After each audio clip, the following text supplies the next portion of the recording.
آپ کی ریسنٹلی شادی ہوئی ہے اور آپ کو لگ رہا ہے کہ میں تو اپنی زندگی میں پیچھے جا پڑی ہوں کیونکہ آپ کے ان لاز کے پاس کوئی زندگی کے بارے میں سوچ نہیں ہے، کوئی زندگی کا پرپس نہیں ہے، بس بیٹھو گوسپ کرو اور بہو کا کام یہ ہے کہ وہ سب کو اٹھا کے سرو کرتی رہے، یعنی اسی بہاؤ میں بہہ جائے بلکہ اس بہاؤ میں ان کی اسسٹ بھی کرے۔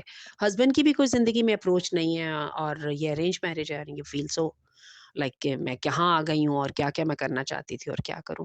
جی، یہ مجھ سے سوال اکثر کیا جاتا ہے اور میں اس سوال کا جواب بھی دیتی رہتی ہوں اور ہر مرتبہ دوبارہ دیتی ہوں کہ ہر بندے نے سمجھ کے مطابق سوال کیا ہوتا ہے، حالات کے مطابق، تو اللہ تعالیٰ مجھے توفیق دے کہ میں اس میں صحیح والا کچھ لائٹن کر سکوں۔ آپ کے سسرال والوں میں کوئی زندگی کا پرپس نہیں ہے، آپ کے پاس تو ہے نا؟ اور ہم ایک دوسرے سے سیکھتے ہیں بیہیویئر ماڈلنگ کے ساتھ۔ بات کو سمجھیے گا، اس طرح نہیں کہ آپ ان سے کہیں کہ جیسے میری زندگی کا پرپس ہے آپ لوگوں کی زندگی میں بھی پرپس ہونا چاہیے، یا آپ ان کو ڈائریکٹ بتائیں purpose of life is this, ان کو شو کیجیے۔ دیکھیے اٹس آل اباؤٹ سیریسنس اور it's all about having something really worthwhile in the life, اور اس کو اپنے زبان سے نہیں کہنا، اور دوسرے نمبر پہ آپ نے ان کو ڈسڈین نہیں کرنا۔ ارے تمہاری کیا حیثیت، تم تو بہت ہی کمتر لوگ ہو۔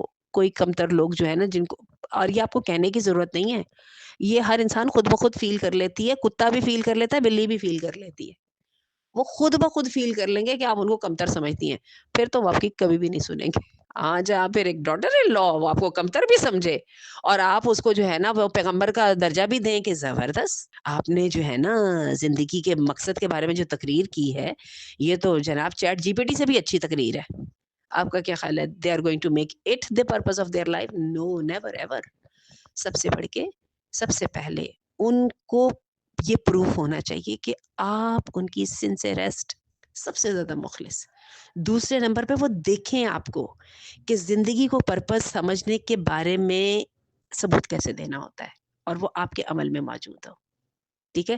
لیکچرنگ نہ ہو، ان پر کومنٹنگ نہ ہو، ان کو جو ہے حقیر سمجھنے والی بات نہ ہو، اور اس کے ساتھ آپ ایک اور کام کیجئے کہ اٹس آل ٹاکسیسٹی اور نیگیٹیوٹی یہ آپ پر بھی تو اثر انداز ہوتی ہے نا۔ اٹس ناٹ دیٹ کہ آپ ٹوٹلی امیون ہے، یہ آپ کو بہت ڈس ہارٹ بھی کرتی ہے، آپ کو بہت ناپسند بھی لگتی ہے، آپ کو اچھی نہیں لگتی ہے، اور many a time you feel kind of trapped. وہ والی جو میں نے ابھی آپ کو پہلے بات کرائی کی بتائی ہے، وہ بات بھی کوئی وہ بات بڑی اچھی ہے، لیکن وہ بات کہنے کے لیے بھی آپ کو فیوریبل سرکمسٹانسز چاہیے، ٹھیک ہے نا؟ یا کرنے کے لیے آپ کو فیوریبل انوائرمنٹ چاہیے۔ تو اس کا طریقہ یہ ہے کہ ان کے ساتھ ہر وقت نہ بیٹھا کریں، ٹھیک ہے؟ لیکن جو بیٹھا کرے وہ کوالٹی ٹائم کے ساتھ بیٹھا، کوالٹی ٹائم دینے کی نیت کے ساتھ بیٹھا کریں، اور پھر وہ پرپز لے کے بیٹھا کریں۔ اس کے اندر سب سے پہلے ایمپتھی آتی ہے۔ جب تک ہم لوگوں کو سمجھتے نہیں ہیں، ہم لوگوں کو سمجھا نہیں سکتے ہیں۔ یہ دنیا کا پکا اصول ہے۔ سمجھنے کے لیے سیلف لیسلی آپ کو ان کے شوز میں کھڑا ہونا پڑے گا، ان کے پرسپیکٹو سے دنیا کو دیکھنا ہوگا۔ ایک بندے کو آمدنی کی پڑی ہوئی ہے اور آپ اس کو حرام حلال حرام سمجھانے چلی ہوئی ہیں، ممکن نہیں ہے۔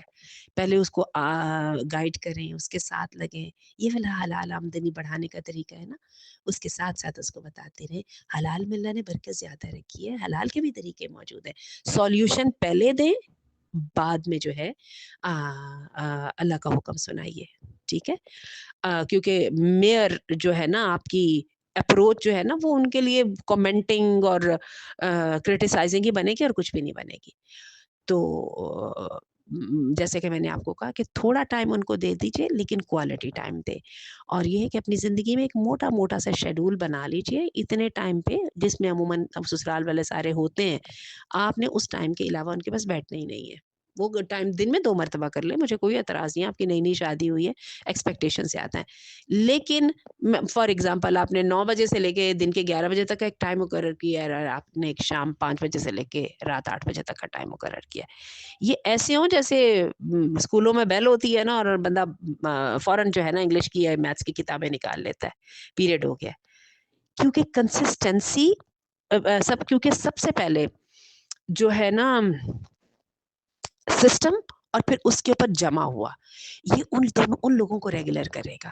ان کو پتا ہوگا ہماری بہو اس وقت اویلیبل ہے ود آل ہارٹ، اور تھوڑا تھوڑا زبان سے بھی کہہ دیا کرے کہ امی جان، آنٹی جان، بہن باجیاں جو بھی ہیں، ابا جان جو بھی آپ کے ہیں سسرال والے، میں نے یہ والا ٹائم آپ کو دینا ہے، اور آپ نے مجھ سے جو کام کرانا ہے نا اس کو آپ تیار کر کے رکھا کریں گے، میں آپ کا آ کے اس ٹائم میں کام کروں گی۔ کچھ دنوں کے اندر اس چیز کی شکل بن جائے گی، اور آپ پھر دیکھیے گا کہ وہ آپ 2 گھنٹے گزار کے جائیں گے اور سب آپ کے شکر گزار ہوں گے۔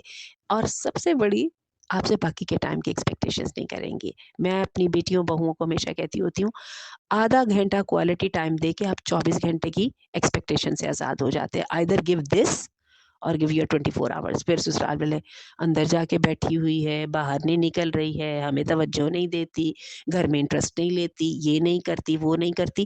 آپ نے اپنے ٹائم ٹیبل کے مطابق گھر میں انٹرسٹ لینا ہے۔ وہ جو 2 گھنٹے کا ٹائم آپ نے مقرر کیا ہے نا، اسی کے اندر آپ نے ہانڈی بھی پکا کے دینی ہے، ساس کو بھی بتا دیں، اور عقل مندی سے ٹائم ایسا مقرر کریں جس میں سب گھر والے موجود ہوں۔ اور ایک چھوٹی سی آپ کو ٹپ بھی دے دوں، اپنے شوہر کی موجودگی والا کریں تاکہ آپ کے شوہر کو نظر آئے آپ کیا کر کے دیتی ہیں، اور وہ آپ کے شکر گزار بھی ہوں۔ اور دوسری بات ہے کہ آپ کی موجودگی کے بغیر جو ہے نا، لوگ آپ کے شوہر کے حواسوں پر زیادہ سوار بھی نہ ہو سکے۔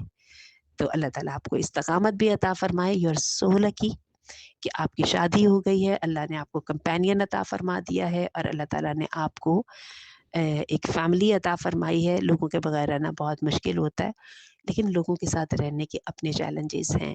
اور ہمارے ایسٹرن معاشرے کے مطابق بلیو کیجئے کہ اگر آپ اکیلی رہ رہی ہوتی ہیں تو آپ کے دوسرے بہت سارے مسائل ہوتے ہیں۔ یہاں پہ یہ والے مسائل ہیں، کچھ عرصے کے بعد اللہ ان کو بھی حل کر دے گا۔